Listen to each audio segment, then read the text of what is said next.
All right, we're going to get started. So again, welcome everyone. I'm Sophie Alexander. I'm the owner and lead practitioner at the Nutritional Wellness Center.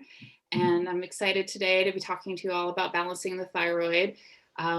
It's a topic that I find is so pertinent to so many of my clients, as well as I've had my own personal experiences with it, especially after giving birth and the rebalancing that takes place then.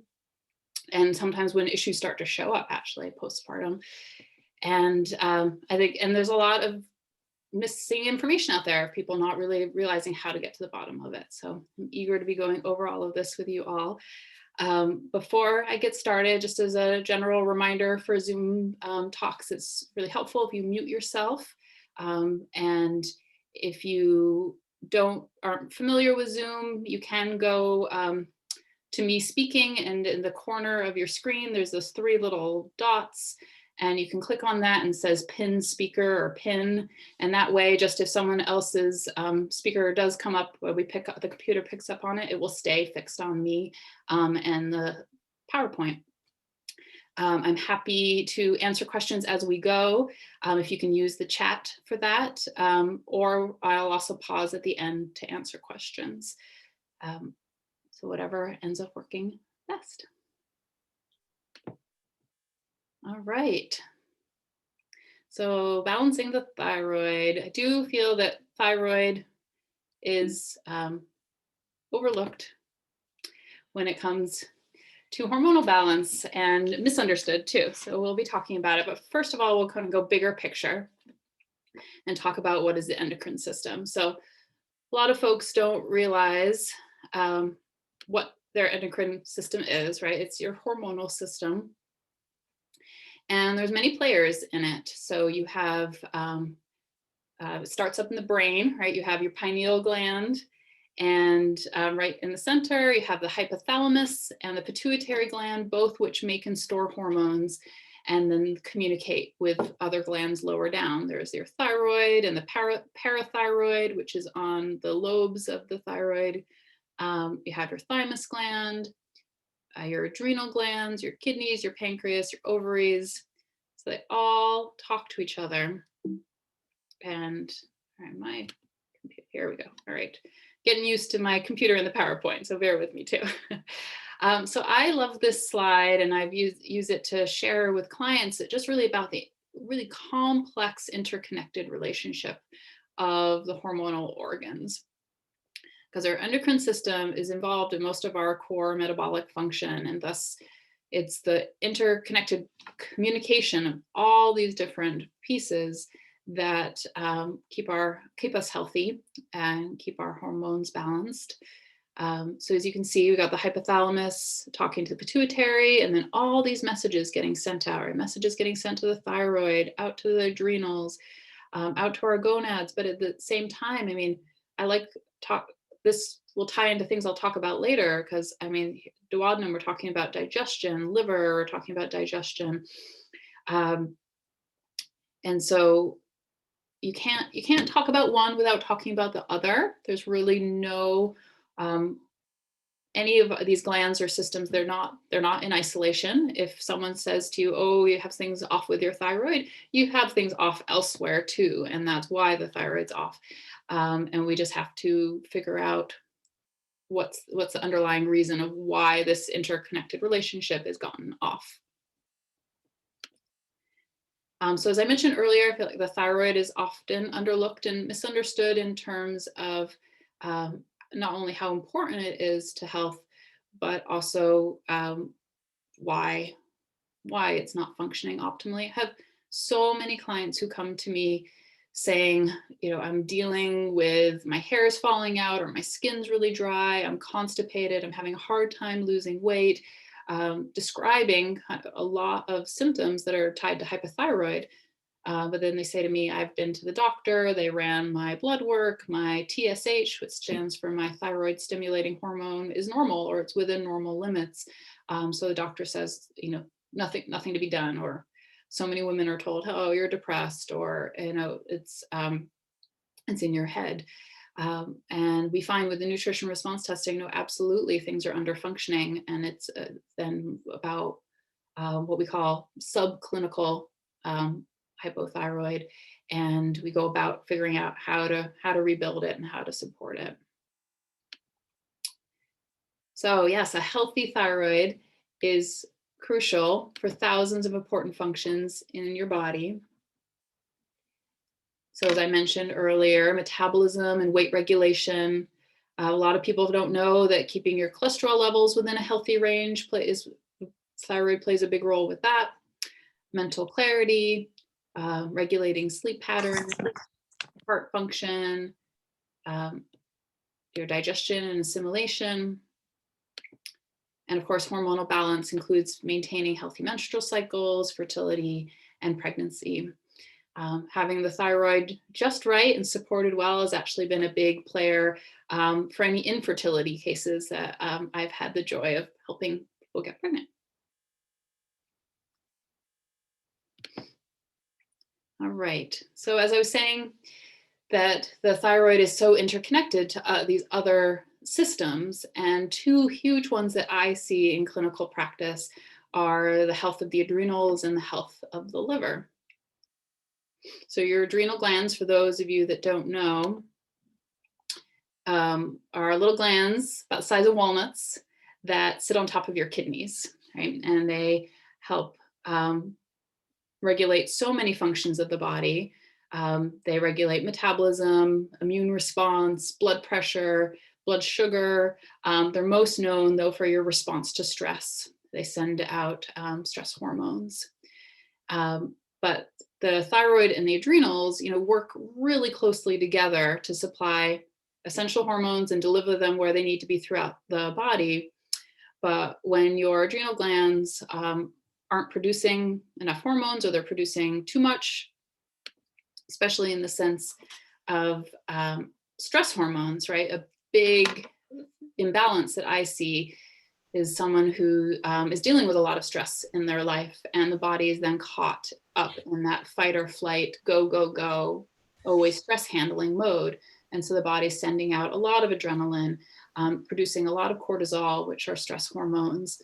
And then because of that interconnected graph that we saw as an earlier slide, there is actually a feedback loop that happens with the body. Whereas when those stress hormones are really high and dominant, the body tells the thyroid to kind of turn down the dimmer. Like if you think of the thyroid gland as a dimmer switch, the thyroid gets dimmer and dimmer, and it's not, of course, then sending out the messages it should be. And you start getting these symptoms that show as they start fitting the perspective of hypothyroid. And then we have the liver, which is one of my favorite organs. The liver has, again, multiple functions, right? It plays a big role in metabolizing hormones. So if the liver is not doing well, pausing just to let a few more people into the waiting room, but if the liver is not doing well, then you can have a hormone buildup in the body. It's a big part of how estrogen dominance can take place, because the body is not clearing excess estrogen out through the bile.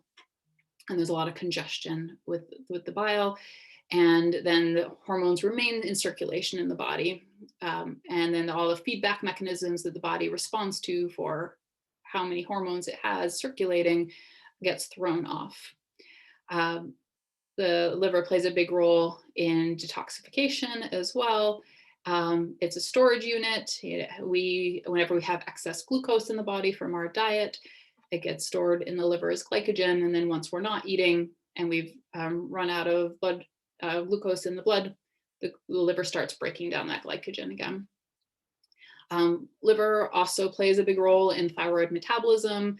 It's in the liver that your T3, which is one of your thyroid hormones, gets converted to T4.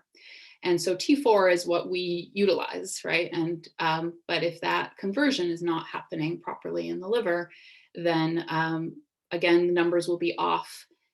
And if your doctor is just running the TSH, which is the thyroid stimulating hormone, which is the messenger trying to get out, it doesn't actually give us a clear picture of what's going on, what your body has to work with. So this is a bit of a side in terms of talking about the liver and thyroid balance, but it's so crucial if you are wanting your doctor to give you feedback through blood work about your functioning of your thyroid, to have them run your free T3 and your free T4 as well, because then you know actually what you're working with. And if we see plenty of T3 but barely any T4, we know it's actually more of a liver issue and things getting bogged down in that thyroid metabolism there. All right, and so with thyroid health, toxins play a huge role. And this is one of the biggest things I see in clinical practice, and one of the ways that we see really amazing changes with hormonal balance is when we start getting to the root cause of these toxicities, blocking the function of the hormone organs. Excuse me.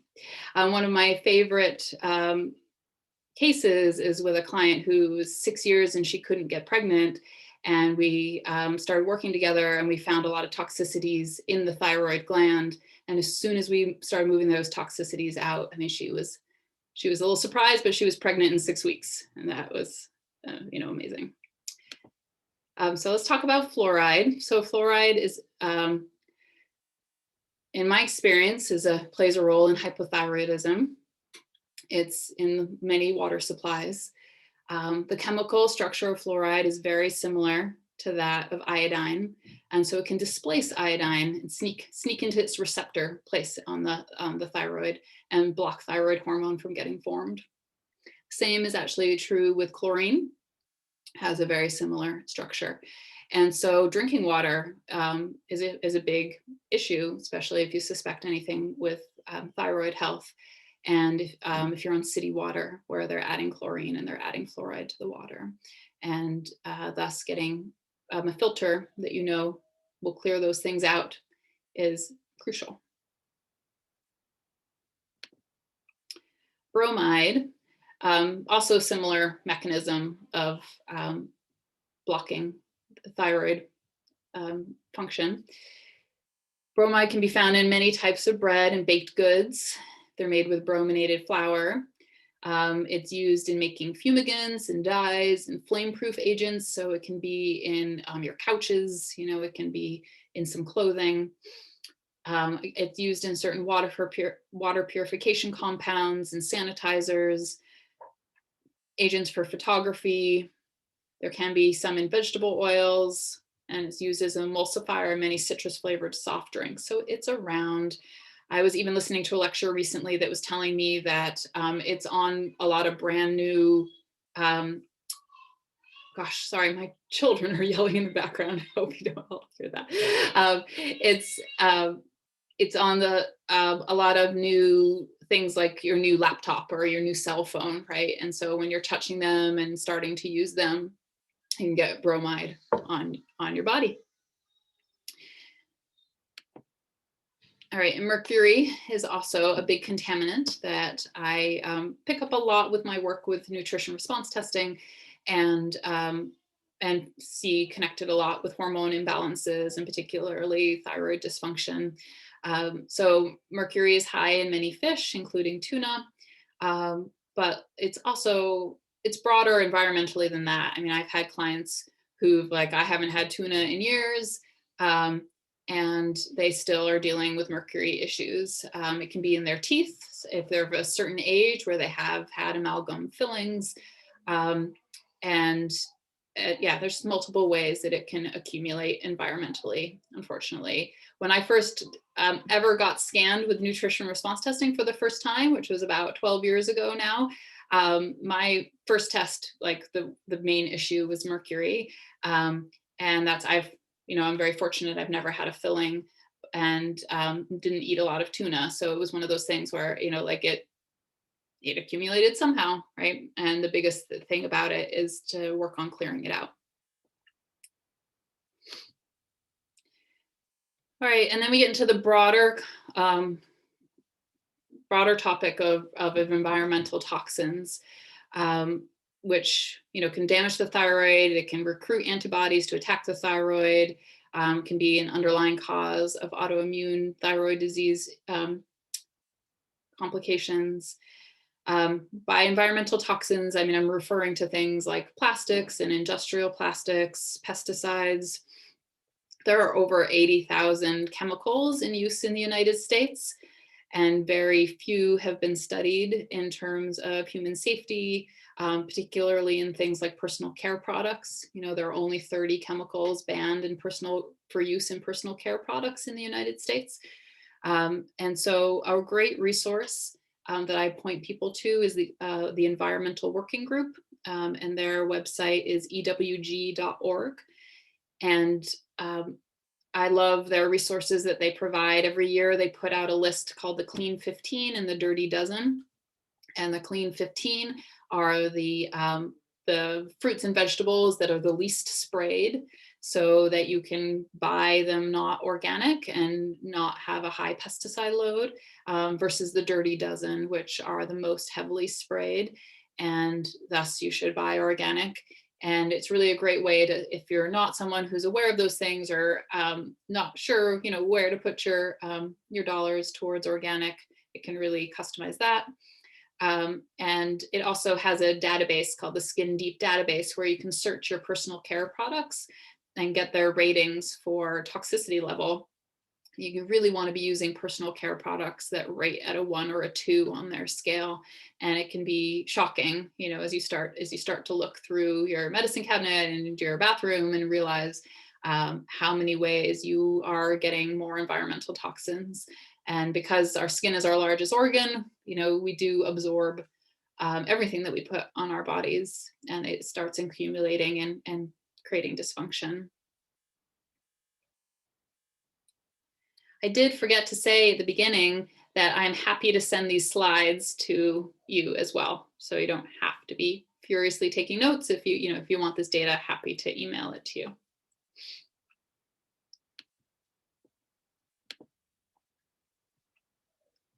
And I'm realizing, yeah. Oh, and Joe, yeah, your question about cleaning the bromide off new laptonophone. I don't know about that. I will, my understanding from the lecture that I listened to really was just, it's there. And the lecture was more from the focus of like, how do we move forward? Like, how do we clean these things off of our bodies? It was very much an approach of saying these toxins are around, we have to deal with them, we have to build up our own resiliency. And there wasn't any data there about how to clean it off. So I will keep looking in terms of, because I'm interested in that as well, but I don't have an answer for that right now. All right. And all right, so my next piece is all about diet, right? For sure, diet can improve hormone balance and can nourish and repair the thyroid gland. In general, I come from the perspective that there's no one right diet that works for everyone. But there are a few themes that for sure do apply to everybody, right? The more that more that we can move away from processed foods, processed sugars, rancid refined oils, it makes a huge difference with health. And so as a baseline, we want to be eating real food that we know where it comes from, and that you recognize all the ingredients of what you're consuming. But at the same time, for healing, there are a lot of people who have to make certain changes in terms of supporting their body's health to repair. And so for some, it looks more different than others, right? I do find as a big theme, folks who have hormone imbalances, and particularly thyroid imbalances, have a history of not eating good quality fats, and really need to focus on those fats and to rebuild, and for their body to have the building blocks to repair. So in general, thyroids love coconut and coconut oil and avocados and extra virgin olive oil. And as a therapy, I will often encourage people to be having, on top of cooking with these oils and eating them, to be, taking coconut oil like as a supplement, at least a teaspoon a day, additional on top of everything else they've been eating, to give them those good fats to help the body to repair. Thyroid also uses a lot of B vitamins. And so if someone has had a history of being vegetarian, we work on building in sources of more Bs, because those are the most predominant in eggs and in beef and in liver. And so I'm a big proponent of eating, very clean sources of those. So that'd be like pasture raised eggs and, local organic, knowing the farmer, even ideally, of how that animal is raised and fed, because especially for sources of liver and for beef, you don't want to be eating animals that have been having antibiotics and pesticide laden grain, things like that. All right, but there are also some key things that the thyroid needs, and that often have developed into deficiencies, and thus I will use this supplementation, but also like to educate people about where to get them from diet, right?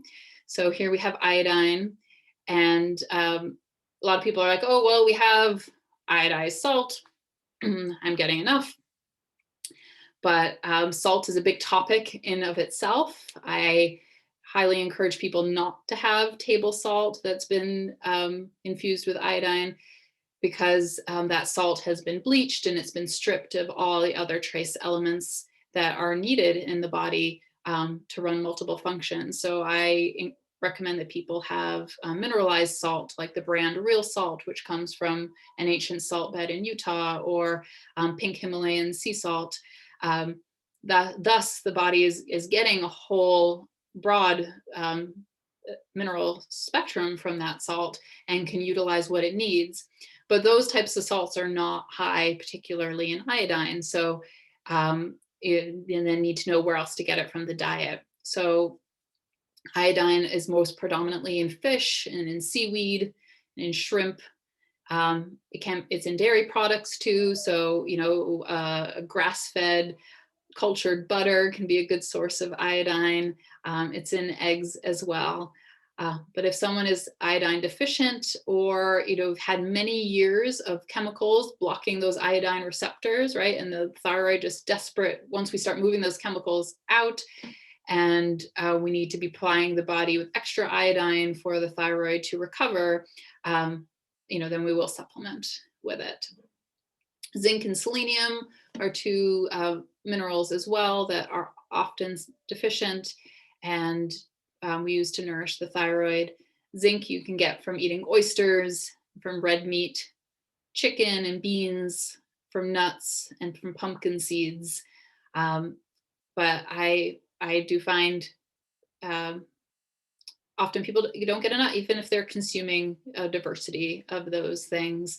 One way you can tell about zinc deficiency is if you have white dots on your nails.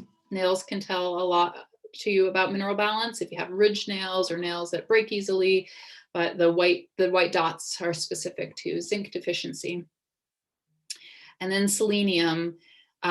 Selenium is found in Brazil nuts, in seafood, and in organ meats. You can get a good dose of selenium by eating 3 Brazil nuts every day. But as I said, same with iodine, if the body needs a higher amount to heal and repair, and then that's where supplementation can be key.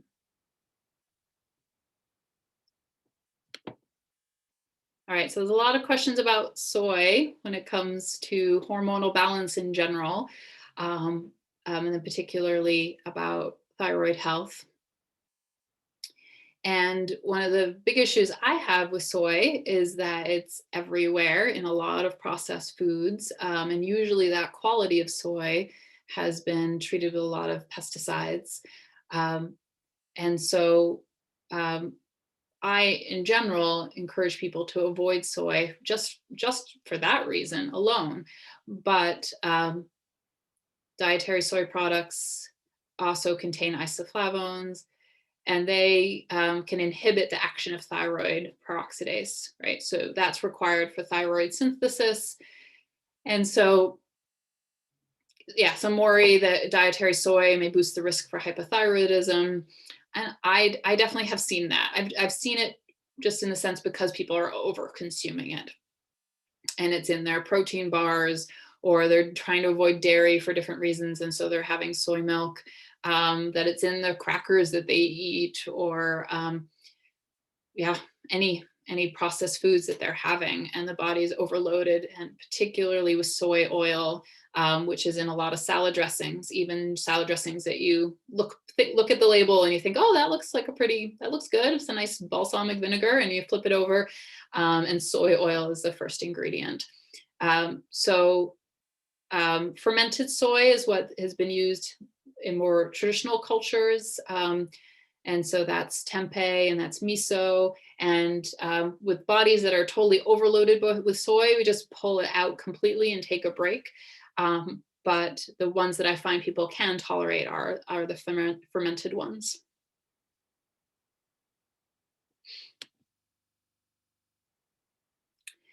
All right, and so what it comes down to really is the big question of like, what's going on with your body? Like, what's going on with your thyroid or with your hormonal balance, and asking that question of you as an individual. If you're dealing with any of these symptoms or having any questions of imbalance, like figuring out what's going on. And is it really the thyroid gland, or is it the thyroid gland in response to other organ systems that's struggling? Like, you know, that balance is off, and thus the thyroid is struggling and creating symptoms. And so with nutrition response testing, that's always the question, is treating each person as an individual and asking the question of, hey, what is your body's priority? Like, why has the balance gotten off, and what do we do to restore it?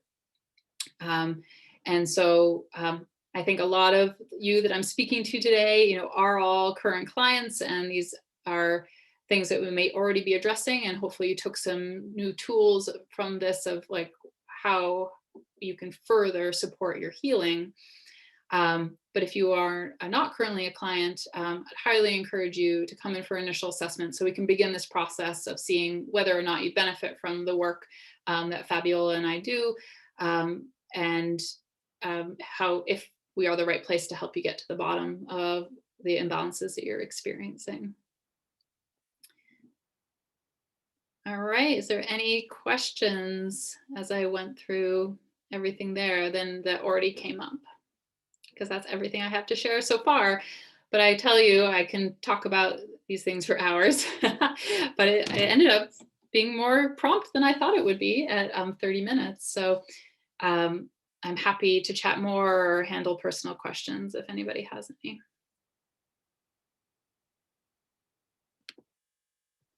I got to pull up the chat here, so bear with me. Oh, just wondering how the thyroid affects body temperature.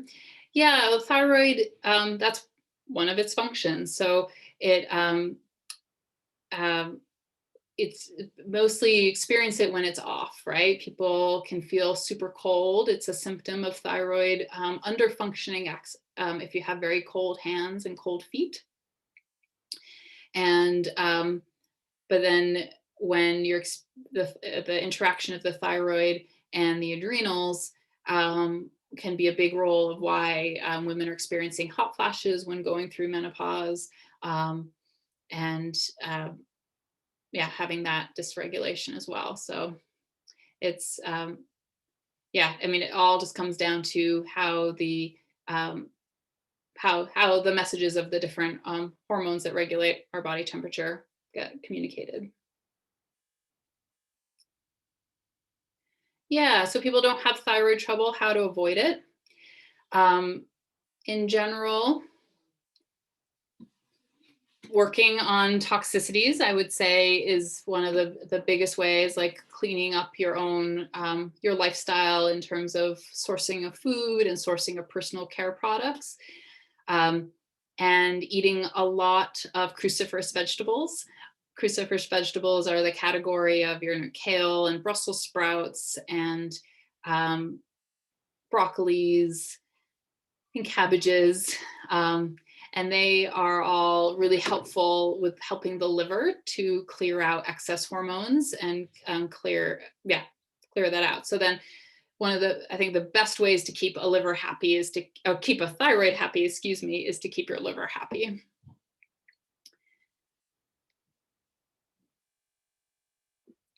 These are good questions. I think of anything else that popped into my head. Yeah, so I did mention earlier that we'll download these slides and send them to everybody. And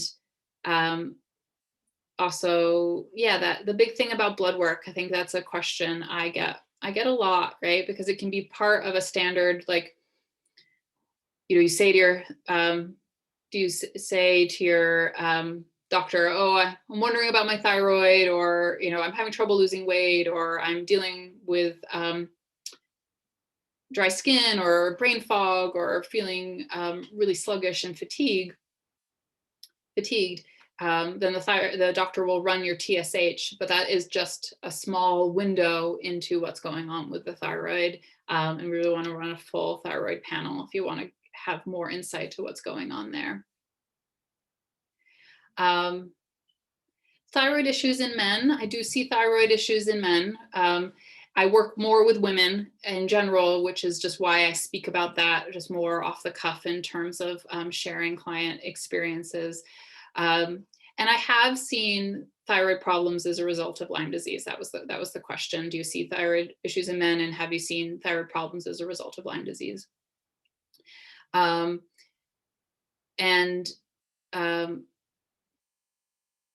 Yeah, I'm trying to pull up a specific example.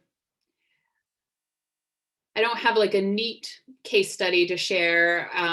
In the places where I've seen it, it's been interconnected with a lot of other issues coming up. So the one particular case that comes to mind, like it was actually the adrenals were the priority, but the thyroid was struggling as well. And the adrenals were struggling due to toxicities and to Lyme, because I find that particularly issues of chronic Lyme, the body is not as good at handling the Lyme because of underlying toxicities, and not able to clear it out as well.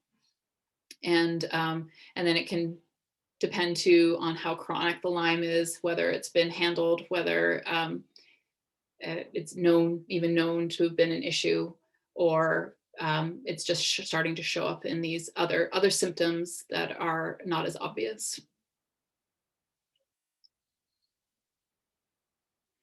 Have I ever had anyone experience neuropathy or nerve disorders from thyroid? I'm not thinking of a case right now where that was the real obvious, like, underlying issue for neuropathy. Yeah. No, I would say I definitely see lots of reasons for neuropathy and nerve disorders. And again, a big piece with underlying toxicities and underlying immune imbalances, but no particular insight about thyroid tied into that per se.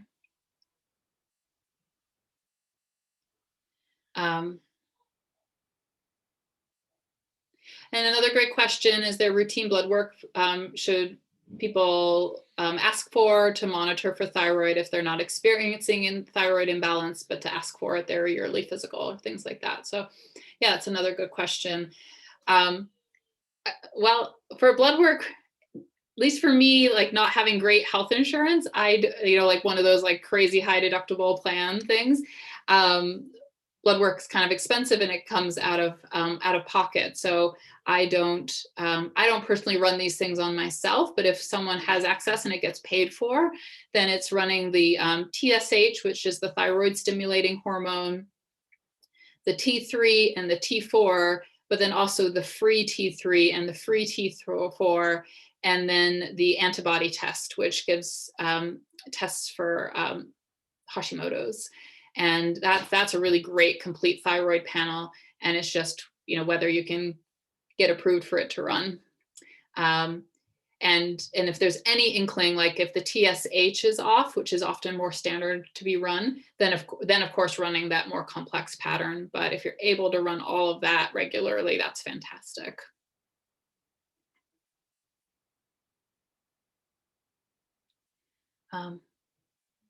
Awesome, folks. Thanks you for your questions. And if other ones come up, you can also email the office. I'm happy to continue the conversation. It's really such an important thing. And I often find that it's the symptoms of thyroid imbalance that start people searching, right? And start people searching for other answers. It's the brain fog, and it's the fatigue, and it's the inability to lose weight. And it really opens up to the really recognizing all these different factors that can affect one's health, and how you can start taking control of your health in a really positive direction by being empowered about it. So it's been a pleasure sharing with you all, and you're so welcome. Thanks to all of you. And yeah, I just say enjoy the rest of your evening.